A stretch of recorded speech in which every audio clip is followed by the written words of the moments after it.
সরাসরি যে কোনো ভিন্ন মত পোষণকারী মানুষের গায়ে ছাত্রলীগের ট্যাগ বসিয়ে দিয়ে তাদেরকে মারধর করার জন্য উপযুক্ত করে ফেলেছে। আমরা কারণ ছাত্র শক্তি এখন যারা করে তাদের অধিকাংশ নেতাই একসময় ছাত্রলীগই করত। ফলে আমরা তীব্র নিন্দা জানাই আজকে এই ছাত্র শক্তি যারা এখানে পাওয়ার পলিটিক্স প্র্যাকটিস করছেন, যারা এই ক্যাম্পাসে 2023 সালের দিকে আত্মপ্রকাশ করেছিল গণতান্ত্রিক ছাত্র শক্তি নাম দিয়ে, তখন তাদের উপরেও ছাত্রলীগ তাদেরকে শিবির তকমা দিয়ে আক্রমণ করেছে। তখন আমরা ক্যাম্পাসের বামপন্থী ছাত্র সংগঠন তাদের পক্ষে লড়াই করেছি, বলেছি যে ছাত্রলীগের কোনো এখতিয়ার ছিল না ছাত্র শক্তিতে আত্মপ্রকাশের দিনে তাদের উপরেই হামলা করার। অথচ এই ছাত্র শক্তি আজকে জাতীয় শক্তির রূপ ধারণ করেছে। তারা বছর বছর তাদের সংগঠনের নাম পরিবর্তন করেন এবং প্রতারণার নতুন নতুন ফাঁদ তৈরি করেন। আমরা দেখেছি আজকে তারা একইভাবে আজকে রাহিদ খান পাভেলের উপরে এই ধরনের নোংরা ঘটনা ঘটিয়েছে।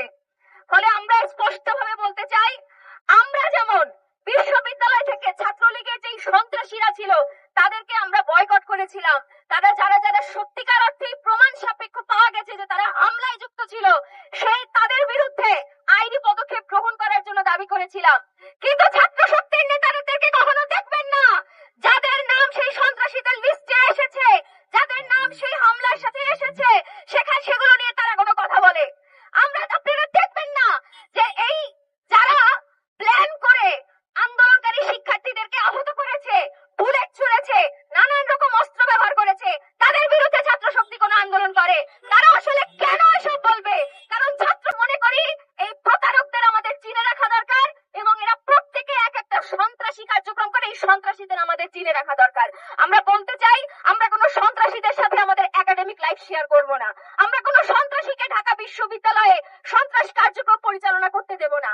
আমরা কোনো সন্ত্রাসীকে একটা শিক্ষার্থীর ভিন্ন মত পোষণ করার কারণে, একজন শিক্ষকের ভিন্ন মত পোষণ করার কারণে তার গায়ে হাত তোলা জায়েজ করে এমন কোন সন্ত্রাসীকে ঢাকা বিশ্ববিদ্যালয়ে আমরা প্রশ্রয় পেতে দেব না। ফলে আমরা প্রশাসনের কাছে দাবি জানাই যে অতি সত্বর তদন্ত সাপেক্ষে এই যে চিহ্নিত হামলাকারী যারা আছেন এবং যারা হামলায় জড়িত ছিলেন তাদের প্রত্যেকের শাস্তি নিশ্চিত করতে হবে। তাদের প্রত্যেককে একাডেমিক জায়গা থেকে বয়কট করতে হবে, ছাত্রদের জায়গা থেকে, এবং প্রশাসনিক ভাবে তাদের যেই ছাত্রত্ব সেটি বাতিল করে তাদেরকে শাস্তির আওতায় নিয়ে আসতে হবে। আমরা একই সাথে দেখেছি সাইফুল্লাহ নামে যে হামলাকারী ছিল, সেই হামলাকারী গত 7 মার্চ রাত 9টায় শাহবাগে শেখ তাসলিমা প্রজিমের উপরেও হামলার সময় একই সাথে উপস্থিত ছিলেন। সেখানে তিনি অভিযোগ তুলেছেন যে 7ই মার্চের ভাষণ বাজানো আর আওয়ামী লীগকে ফিরিয়ে আনা নাকি একই কথা। অথচ সেই সাইফুল্লাহর আইডি ঘাটলে পুরোনো দিনে আমরা দেখতে পাই তিনি নিজেকে বঙ্গবন্ধুর আদর্শের সৈনিক হিসেবে নানান রকম ছবি পোস্ট করেছে।